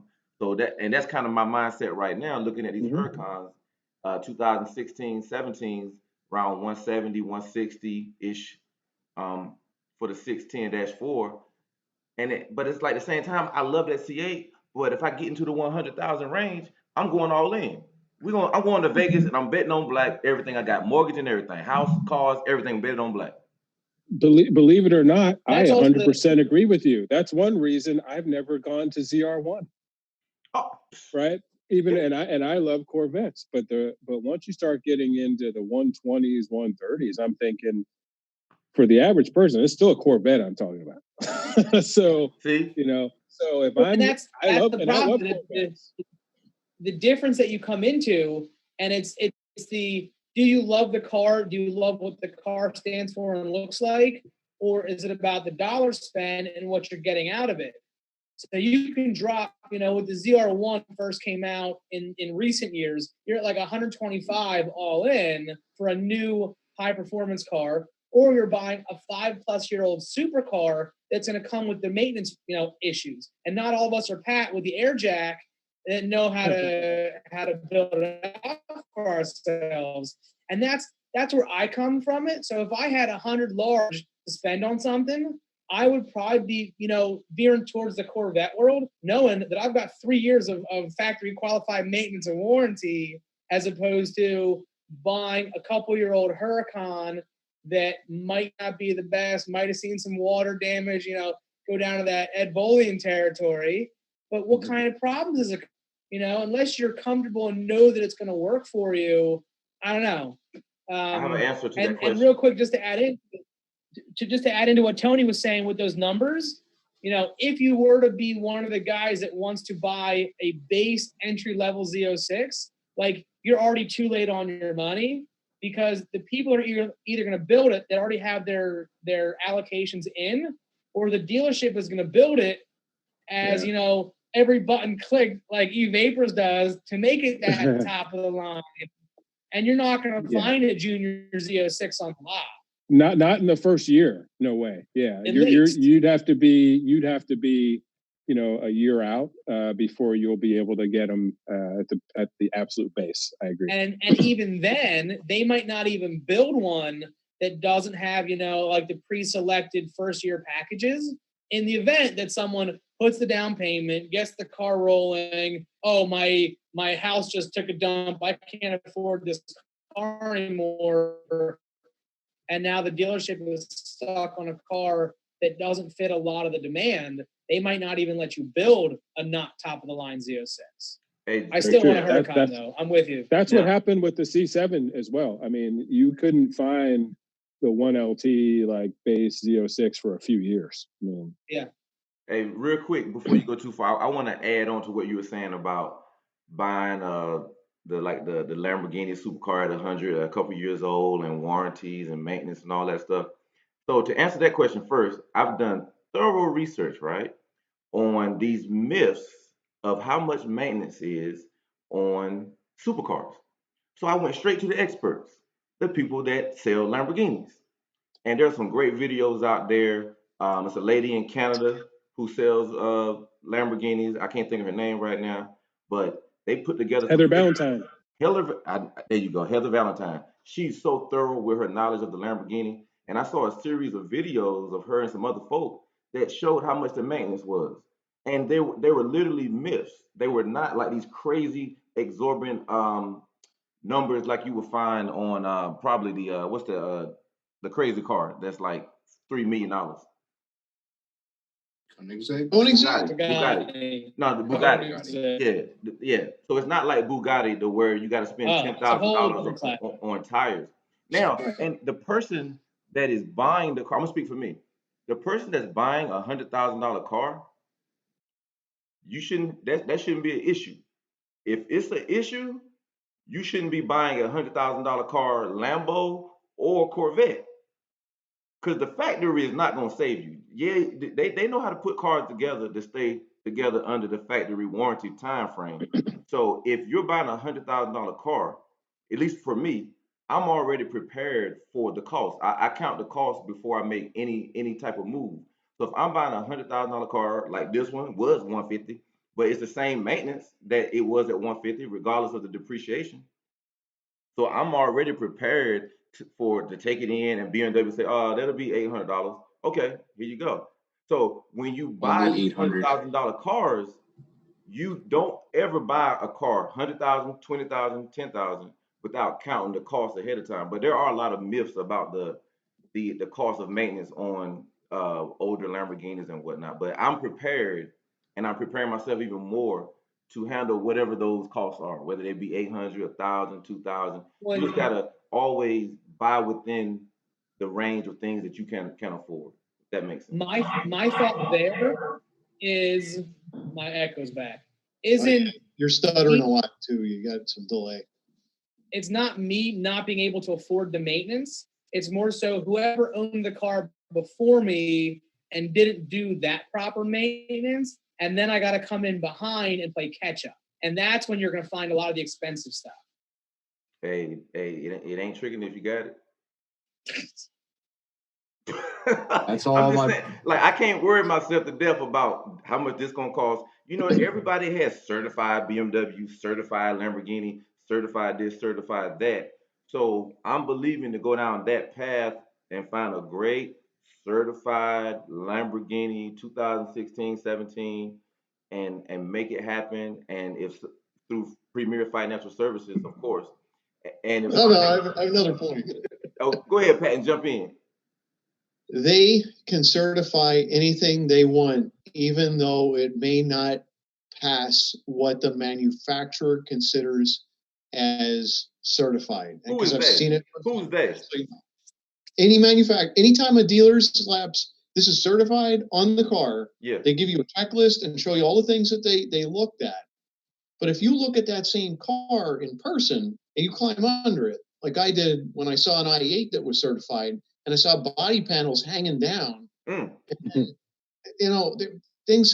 there were a bunch of things going on with that car. And then I sat down with the people and I said, "Do you want to take it for a ride?" I'm like, "No, I don't want to waste any more time with it."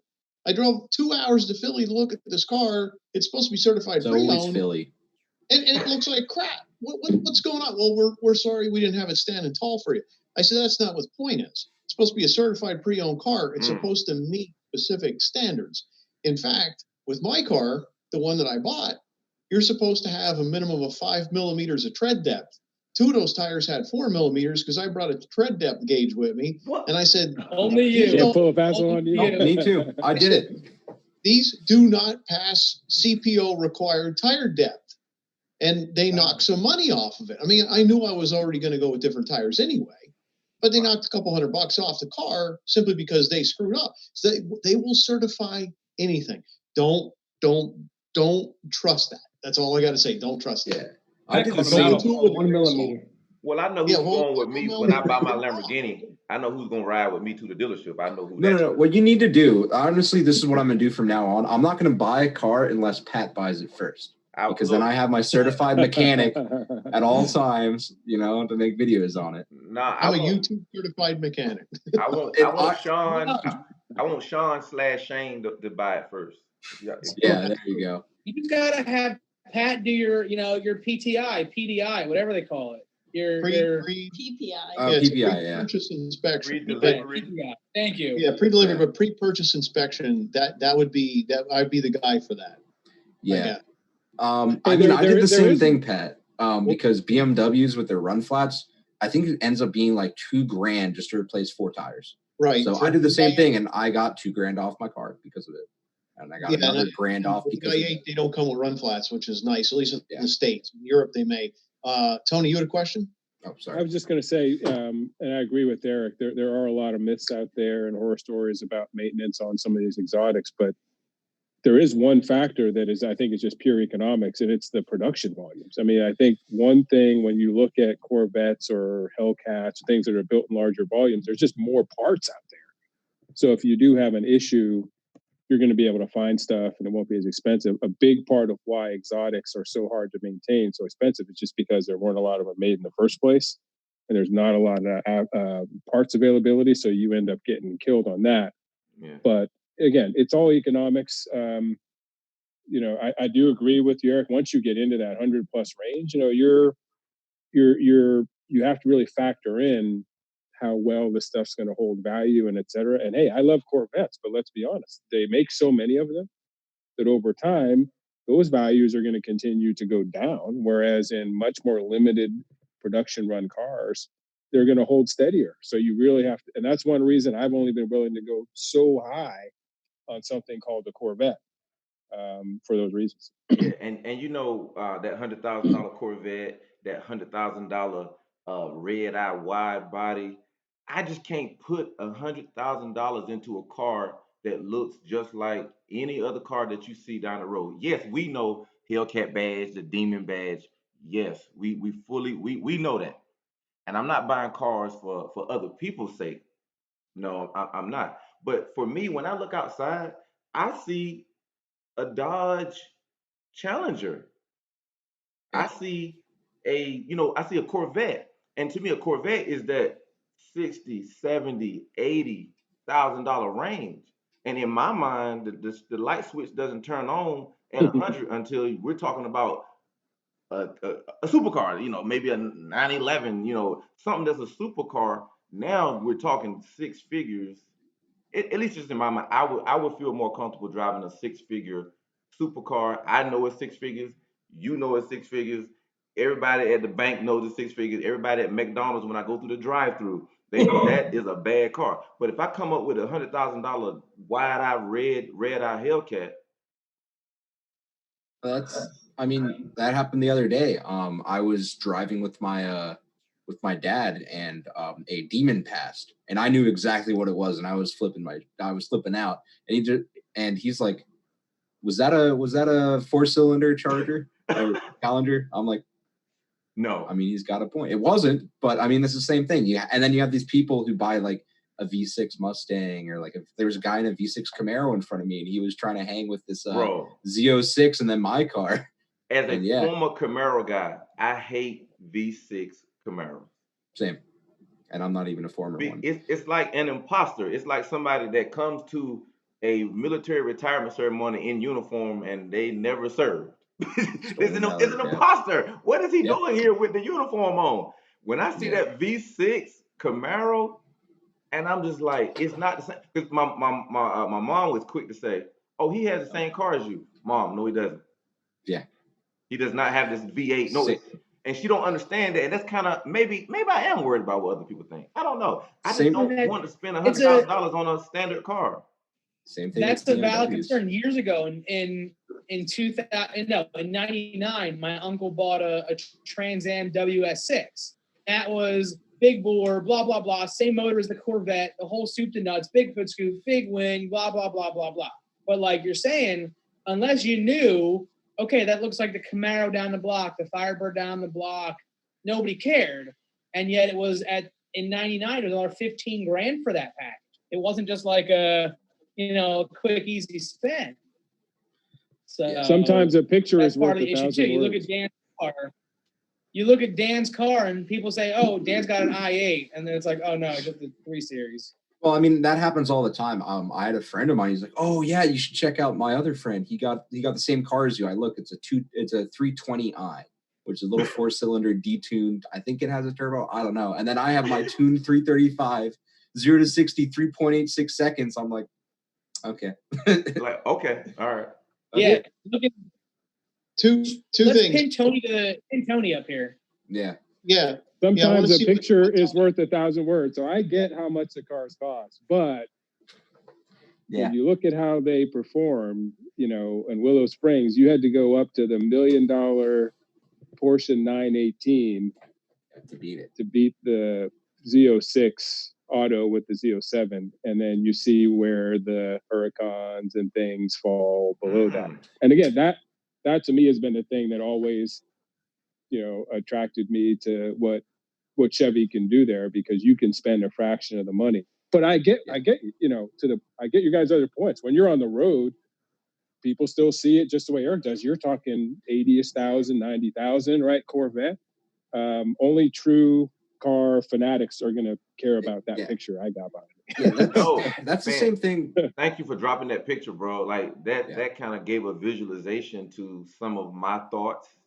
You know what I'm saying? Like, because even when I heard the track time of the Huracan versus the Aventador, and it's mainly dealing with, weight and different things like that. I mean, who cares about the milliseconds between the Huracan and the Aventador?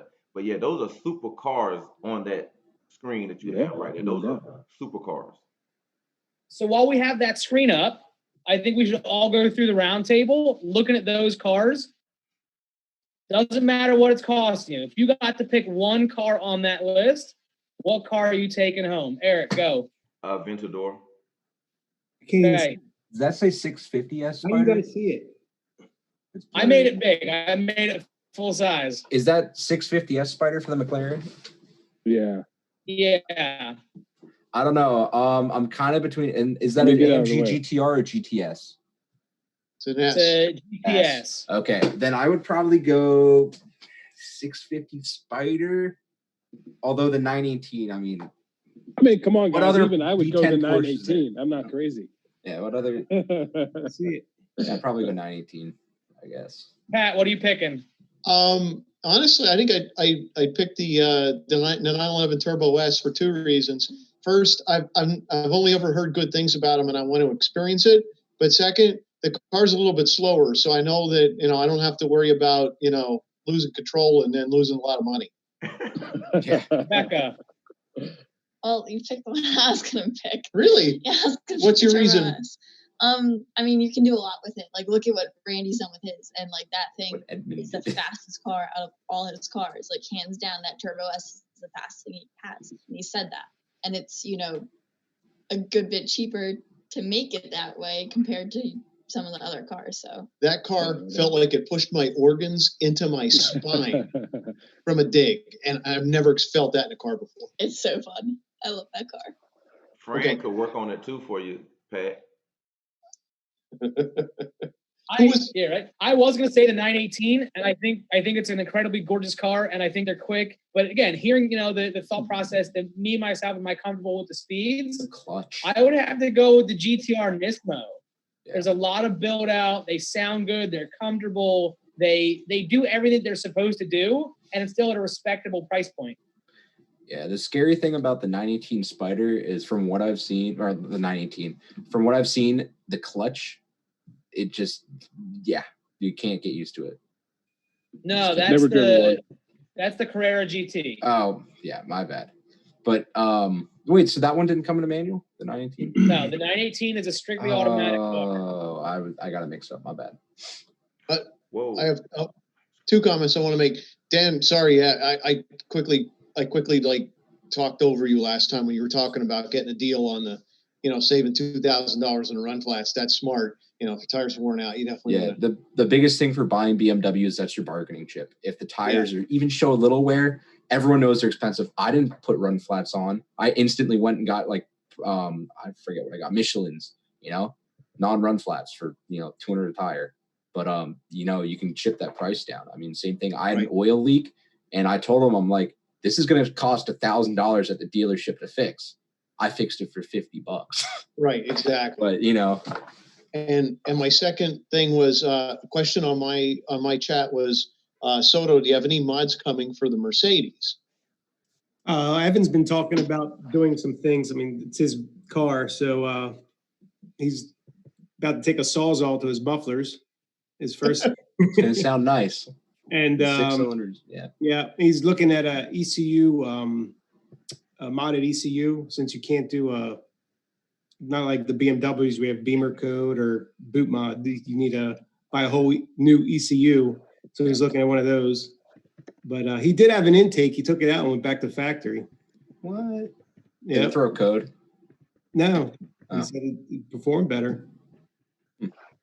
That's the thing with my car. With the stock intake, it actually performs better because it gets colder air. But you can't beat the sound of your turbo, and your blow off and all that, through the intake.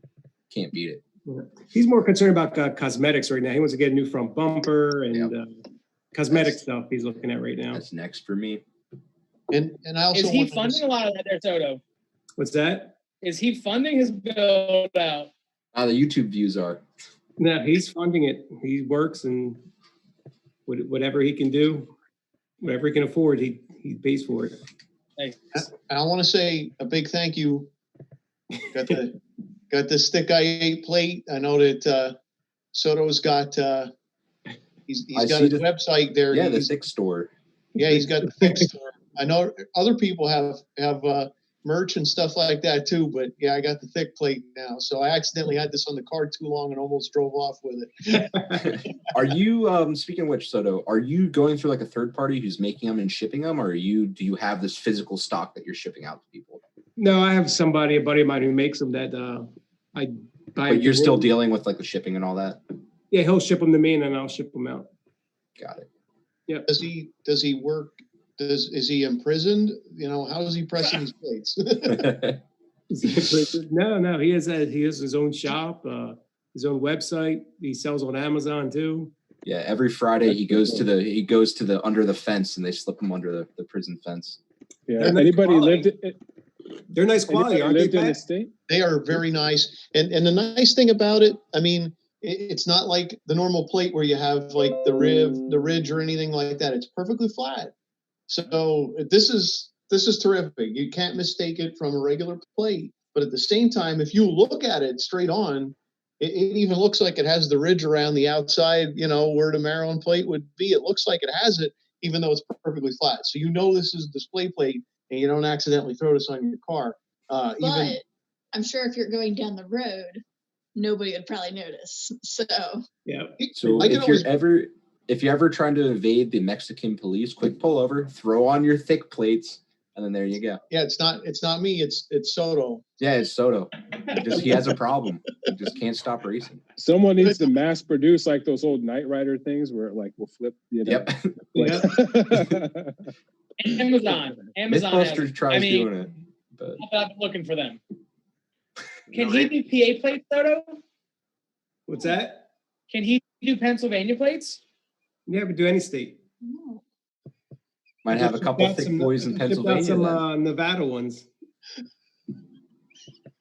Hey, I've seen them. Hey, you know they sell those, right, where you can hide your plate, it'll come down and go back up. No, I didn't. Yeah, Dude, they stop sell telling people. We're on live right now. Nah, they Allegedly they sell them. no. They sell them for car shows. No. They sell them Okay, for yeah. car shows, so you can have a car show clean look without your plate. That's For off-road and racing use only. Yeah, it's for car show clean look. There you go. Has anybody ever seen this channel? I have, and I have some words. Life of follows. Yeah. So that's going to be my new channel. All I'm gonna do is talk about Life Apollos in my new channel called Life of Apollos. What are you gonna Still talk amazes about? me that that model works. I mean, It worked. It appears to be working. It worked. Okay. We're gonna get a little bit into this. Video. It worked because like I don't have the time to watch through everyone, but you can kind of tell whose payroll he's on, quote unquote. So that's all the stuff you see, and it's like, yeah. So, Duramax Country Boy said, Atomic Z06, love the mural under the hood. I was going to ask you to show it, and that's what he's got up there as his background. Yep, looks sick. Yeah, I had a question for everyone. Is that a real airbrush, Tony? It is. Wow. Right. Any idea how many hours that took? I know it took a lot. I've had a few of them done by the guy who does them, Airbrush Incorporated. That one was by far the most ambitious project he did for me. And he's really talented though, but that's a lot of airbrush. Are they out of Howard County too? No, he's out of Kentucky. Oh, wow. Okay, so how does that work? You send the hood, you send the car?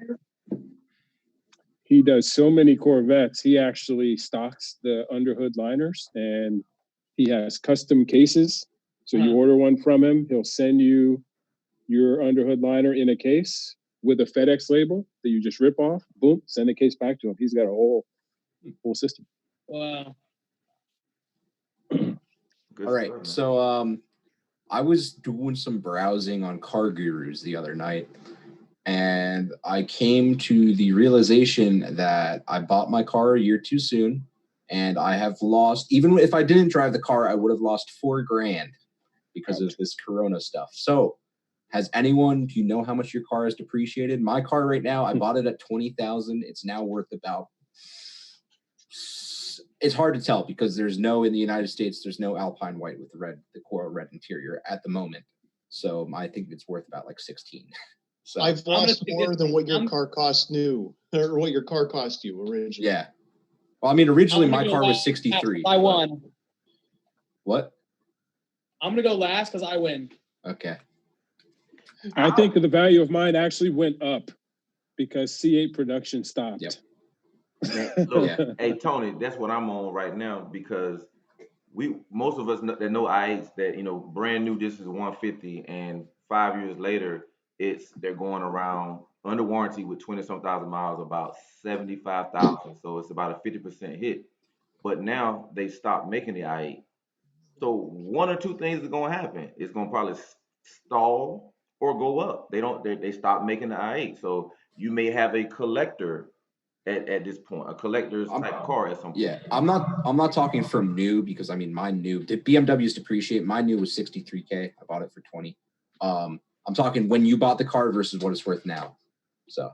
Oh, I mean, it's still relatively around the same value right now. I look online and I don't see much difference now than when I bought it a year ago. I bought it used, so it's about the same. But I think I'm going to keep it. I say that. I mean, I just feel a connection to it. But I could easily, as soon as I pull up at the Lamborghini dealership or whatever dealership, I make a decision to sell it. But I mean, I plan on keeping it right now. But if it's too much hassle to have the I8 and another car, supercar, then I'll just sell it only for that reason. I think I'm pretty upset. Another comment from the chat, Dr. M3 says, just hang tight. Lots of great inventory will be coming onto market in the next few months. The car market is extremely soft and will get worse. And this is true. And only the dealers that don't care, and at this point, in my opinion, those that, if you walk into the dealership and it looks like a mansion, like a castle, like Royalty was there. Obviously, they got too much money, and they're probably not going to budge on prices. But there are some good deals out there. We just have to be patient. And Maryland Spotter says he knows of 2 Koenigs that's coming to Maryland. Okay, that's interesting. And Duramax Country Boy said, I paid almost 40 grand, and now they say my truck's worth around 23. And we talked to somebody today who said that they took their car to... You talked to somebody. I didn't talk to nobody. Oh, took the car to CarMax before coronavirus, and they offered them like 20 grand as if they buy it off them, and then he took it back and said, hey, this was my offer before, and they're like, no, it's like 14. So they've already the wholesale prices have gone down, but we're still waiting on retail. And yeah, thanks, Doc M3. Really appreciate you coming in here and joining us. When are you gonna get on with us? That is my question. He's probably a busy man, but I'll hit you up again. Always welcome as a guest here. Yeah. On that note there, Pat, I bought my car in 2013 with 73,000 miles on it. With the extended warranty, I paid either $17,500 or $18,500. And at 230,000 miles and many years of dearly loving service, Kelly Blue Book has me at $1,100. Oh, wow. Well, but wait, what's the? It might have depreciated the most, but you have to like go by year depreciation. You know what I mean? Like think about that. Because like year over year and on mileage. Like you can probably take all the cars in the mix right now, and I'm probably still at more mileage than the family. So. Yep, Dr. M3 says he just got back from a full day out, so he's just happy to hang out and chill with us. So yep, thanks for joining. And yeah, that's true. I mean, the mileage in any car, once you hit a certain mileage, the desire for the car goes way down. So it's like even if it was a 2-year-old car with 230,000 miles on it, you might. Yeah, well, that would be a bigger depreciation because of the amount of time versus depreciation. You know what I mean? Like you can't say, "Oh, I had the car, I bought it for 10,000, it's worth 1,000, but it was 15 years," because that's not a big depreciation per year. The best, in my opinion, the best deal, you buy a 15-year-old Corvette, it's going to go up in value. 15 years is like the sweet spot for Corvettes. So if you want to get a car that appreciates, go find your go out and get yourself a when did they make a ZR1 in 2005? No. What year was they skipped the C5 ZR1, so they didn't have one since the end of the C4. There was no C5 ZR1. That's right. Right. And I saw a ZR1 here in Maryland that's a C4, and they got a heck of a deal on it. It was at Maryland Spotters show. Yeah. By the way, Dr. M3, I'm glad to see him. I don't know if any of you guys saw, he did a great April Fool's video, which I didn't know was an April Fool's video. He said he was trading his Huracan Performante for a C8 because it was so great. He drove it in the dealership, all this stuff. And I'm like, he's going to do it. He's going to do it. He's like, no. I have to admit, he had me on that one. I was just looking forward to that Performante to be on the market because that's a sharp effect on that Performante. Yes. Yeah, very nice. Did you answer Thick for the question? Sorry, because I know the BMWs depreciate like crazy. About the depreciation, I think mine's around 60,000. Mine's an autographed edition. It's got the thick autograph on it. Okay, so that makes it probably like 120 grand. Probably. Yeah. No, like, that's more valuable than Alpina. Around the same as 18,000, which is. Here's the thing, guys. I mean, it's all.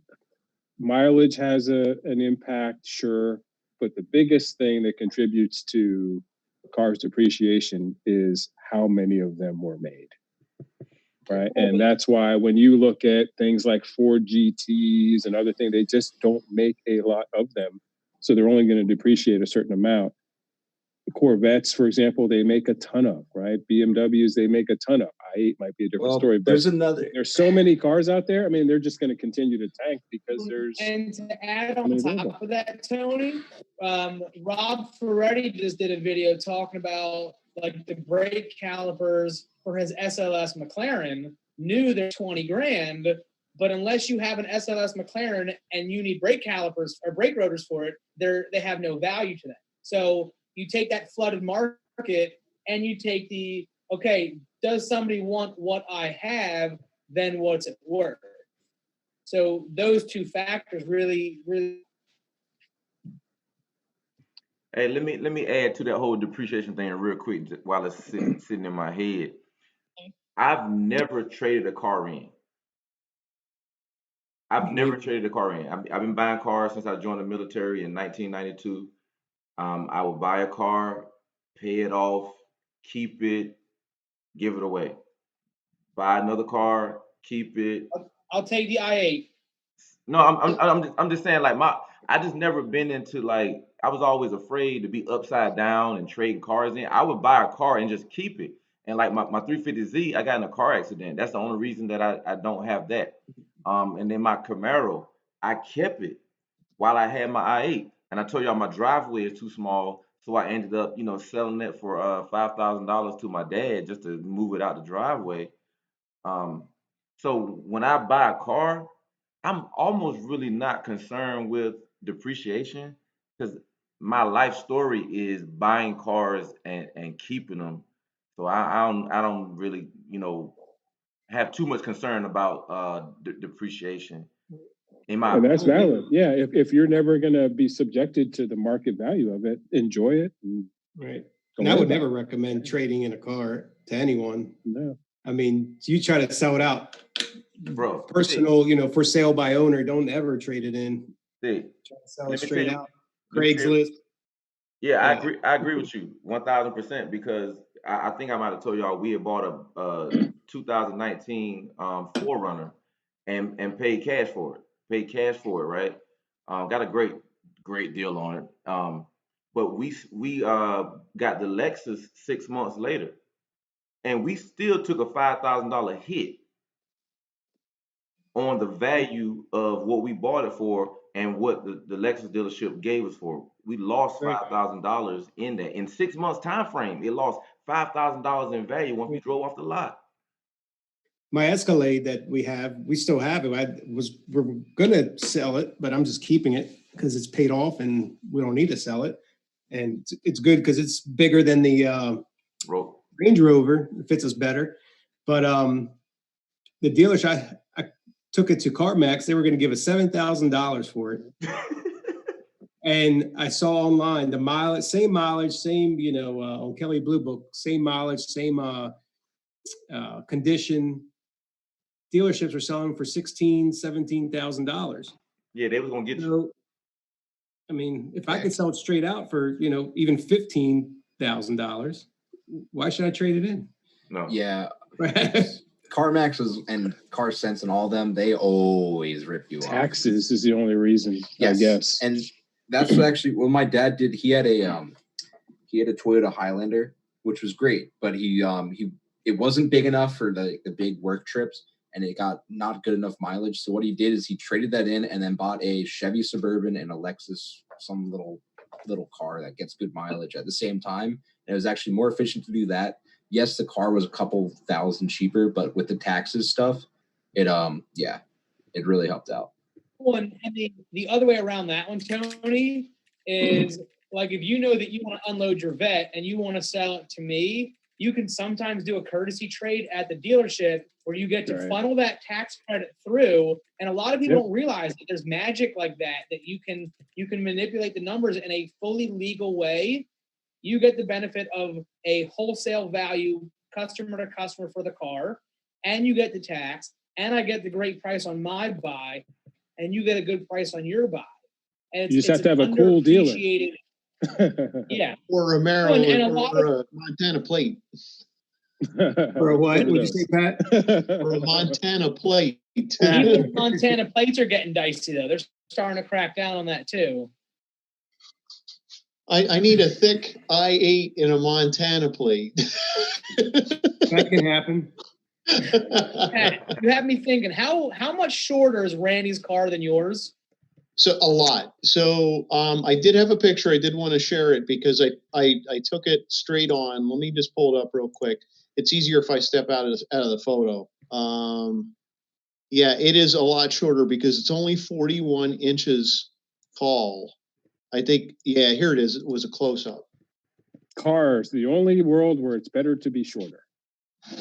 That's ridiculous. And flying internationally or But whatever. Let's now put this into perspective. Randy is not a small person. No, but the car itself does. Here we go. I'll sit there in the middle. Look at that. That's very short. The car itself, of course, it sits really low as it is. So when you sit in it, you're pretty much sitting on the floor with your legs straight out. Now, Rebecca can tell you more about it. She just stepped away. She actually got in it today. So we were at this event, and of course Randy shows up in that, and he's like, "Okay, we're all going to go to a restaurant where they have an outdoor window where we could buy food." And Rebecca said, "Can I ride with you?" And he's like, "Yeah, hop in." And it was like, this is crazy. She's hopping in the GT and get her first ride. She pulled a Jeff Rosenberg. That video you sent us, she looked like a giant when she came out of the car. You have to just ask. If you ask Randy for a ride and the timing is right, he'll put you in the passenger seat. Yep. My question is, how does drive-through work in a Ford GT? You have to have grabbers to get the food from the window? Don't try it. What? If you're going through a drive-through, you need like grabbers to like reach up. Oh, yeah. I already have a problem in the i8. Even if I decide to go to like an ATM, forget it. It's like, and you can't just pull up to the ATM and open the door a little bit because your door is going like this. You open it into the ATM. So yeah, it's impossible. Yeah. Really Pat, I have a quick question on the GT. Yes. Does anyone know? Do you know, like, legitimately, did he think he had street speed 717 in that or not? I kind of thought he did. He does not like, Randy doesn't like Corvettes. So, I know that. So it's like he really, he's just throwing everything he can. I mean, the next thing's going to be the Koenigsegg. And the ZR1's going to walk all over that too. So it's like, whoa, you have a 15-year-old Koenigsegg, and it's going to get beat by a ZR1. He's going to buy a drag car. He thought he had it, didn't he? I kind of thought. I don't know if he thought he did or he didn't. I never asked him the question, but I can always ask next time. But yeah, I thought he did. Told Jimbo to make it look like it. Yeah, right. I posted on Street Speed's Instagram, and I told him, I said, you need to let this man win a race for once. I mean, just put this to He's bed. just going to keep buying until he beats Mike. Well, Mike's car's now getting more added to it. It's crazy. Yeah, what's the rumors on that? No, I don't know. He won't say. He'll probably have 1,000 of the week. Probably. Hey, Pat, what was that car that your friend? It was a question that your friend took to CarMax and they tried to rip him off. What type of car was that? I'm trying to remember who I talked to today. Gotcha. I can't remember, and it wasn't. It didn't surprise me because I do follow a couple of YouTube channels of like people who used to work in the car industry that will give you an idea of what's going on. And I mean, they have friends and connections, and they're like, "Now, do not try to get rid of your car right now because they're going to play this wholesale game." And Kelly Blue Book is owned by Cox Industries, which is the same people who back up a lot of these used car dealers and whatnot. So all the prices are artificially inflated anyway for retail cars, and the prices are artificially deflated for wholesale cars. So it's just not it's all a game. It's not really a good valuation of the cars, especially if you compare the United States to Europe. They seem to do a better job in Europe with the actual value of a car, and the i8 is even worth less over in Europe right now. Oh, wow. Yeah, if you spend some time on the Facebook forum for i8, you'll see some of the European people saying, they got it for in the 40s for 2015. Scarcity. So it's like, the values over here are way more inflated, and it's kind of weird. There's been a lot of stuff going on in the chat, too. I haven't been keeping up with it, but I see Dan's been answering some questions over there. I appreciate you, buddy. Thanks. No, it's all BMW questions, which is what I know. So Okay.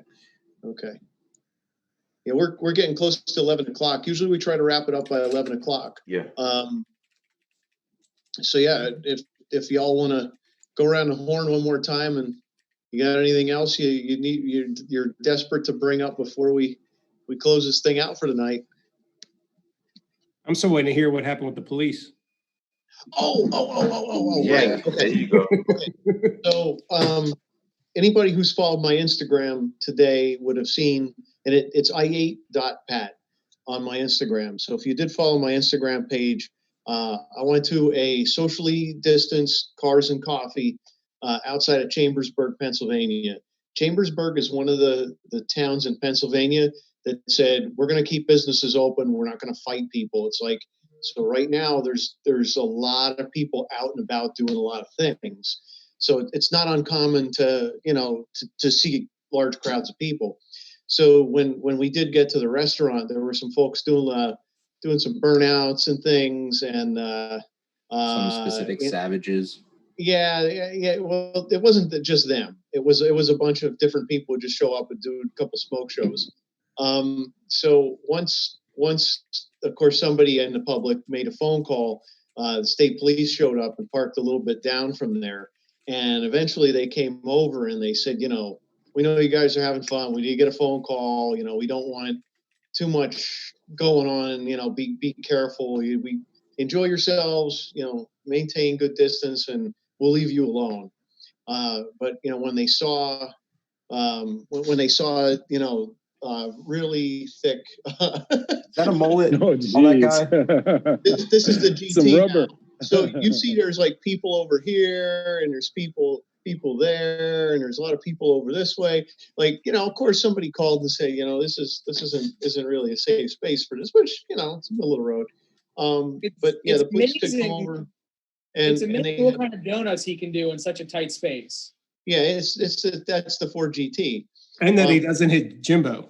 and they're $1,000 a piece for tires, and he's already gone through 3 sets of rear tires. So that's $6,000 in tires since he's owned the thing. But the police came by. They said, just be careful. And as everybody was leaving, of course, one of the cars, the driver of the car said he got his flip-flop stuck behind the brake while he was trying to pull out, and at the same time, it sounded like an Aventador in launch control. So I don't know what the true story was. Foot caught behind the brake. Yeah, they pulled him over. We maybe see a video of that in like 3 weeks. I hope. But yeah, he said, I'm sorry, it was my flip-flop that got stuck under the brake while I was, trying to pull out. And so I had seen him later, like they took off. And they stopped for gas. Well, I needed gas too. So when I stopped for gas, I said, what was the deal? And they said, oh yeah, cop came over and asked me about, what happened. I explained the flip-flop, and then we got into a discussion about flip-flops for about 5 minutes before they then took off up the road. Well, the police then set up like a mile and another mile away, so that on our way home, they were waiting for him to, speed by, but nothing came about that. I went the same direction. Yeah. It was a fun day. It was a pretty fun day, and I hope i8.pat on Instagram. You can follow along and see all the fun things that happen. And I got to ride in the Ford GT. Yeah, she got to ride in the Ford GT. There was a question too. You sit so low in that. Is it like you're sitting on the ground? Yeah, yes and no. Like for me, I'm short, so pretty much all of the cars I get in, when I sit in it, I'm like, I see this much. And visible. Ben had been in the car. I know my shirt's got this. Ben's very, very tall. So, he's like 6'4" or something. He's a solid foot taller than me. So, and he had the seat all the way back, so I literally could just see most of my view is dash. You don't realize it's that low until you go to get out. And then you're like, you go to pick your foot up and you're like, oh no, you're literally that close to the ground. So. And he has it on air ride. So as soon as you turn the car off, it goes down 2 inches. Yeah. Yeah, but I'm going to screenshot the picture of Rebecca getting out of the car. She looks like she's Yeah, you just need to get a little bit lower, and you'll fit in the car. Like turn and get down a little bit lower. A little bit more. There you go. A little bit lower. And then I appear again. Yeah, no, it was. I'll have to send you guys videos because I took some videos of it. Yeah. Or you can put them on your Instagram. Yeah. Oh, it's everybody look at Rebecca real quick. She's see-through. I was doing that with mine. So yeah, sorry about the yeah, there you go. So yeah, that was a police interaction day. Everybody was fine. But you all want to go around the horn because I'm all talked out at this point. All right. I mean, I'm going to sleep because I'm tired. Same. I have to go to sleep. There you go. Oh, you can't see it. Look how tall she is. I see it. Yeah, we see it. Yeah, and I'm not very tall. Like that thing, it sits so low. It doesn't feel that bad, but definitely when you go to get out, it's like, holy shit, this thing is like. All right. Well, I just got demonetized. Yeah. Want to go around the horn? Yeah, real quick, man. Hopefully, next week, man, I can make some progress on the wrap and figure out some sort of, I can give y'all a little something. I don't know, I don't want to just keep it a secret the whole time and have one big reveal. So that's all I got, man. Looking forward to the wrap, man.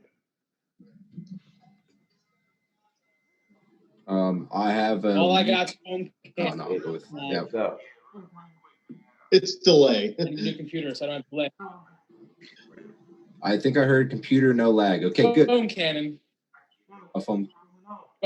New computer and a phone cannon. That's my. Okay.